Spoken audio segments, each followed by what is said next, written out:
ఫ్రీక్వెంట్గా కార్యకర్తల మీటింగ్ పెడతా ఉంటే కార్యకర్తల మనోభావాలు తెలుస్తాయి, కార్యకర్తలకు ఉన్న ఇబ్బందులు తెలుస్తాయి.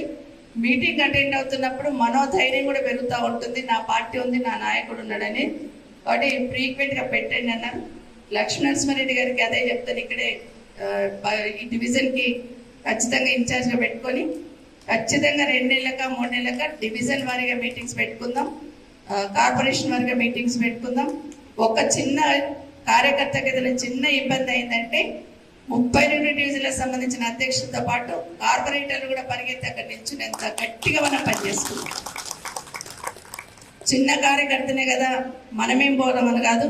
చిన్న కార్యకర్త తట్టుదా కింద పడ్డా కూడా మనం ఉన్నామని పరిగెత్తాల్సిన బాధ్యత మనకుంది. ఆ విధంగా తప్పకుండా మీటింగ్స్ పెట్టుకుందాం. ఆ విధంగా మన ఆర్గనైజేషన్ కూడా గట్టిగా చేసుకుందాం అని కూడా మీకు అందరికీ విజ్ఞప్తి చేస్తా ఉన్నా. మల్లికార్జున్ మాట్లాడుతూ చెప్పినారు, అమ్మ నువ్వు చెట్టు అయితే మేము వేలరని.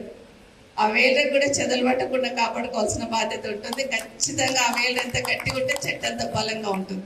100% ఆ అనుబంధం అట్లా ఉంటుంది. కాబట్టి ఖచ్చితంగా చేద్దామని మరొకసారి మీకు అందరు కూడా మనవి చేసుకుంటూ, అయితే ఈరోజు పార్లమెంట్ ఎలక్షన్స్ రాగానే 3 నెలల లోపల రాష్ట్రంలో ఏ విధంగా మాట్లాడుతున్నారు, ఏ విధంగా మార్పులు జరుగుతున్నాయి అనేది మనం అందరం చూస్తూ ఉన్నాం.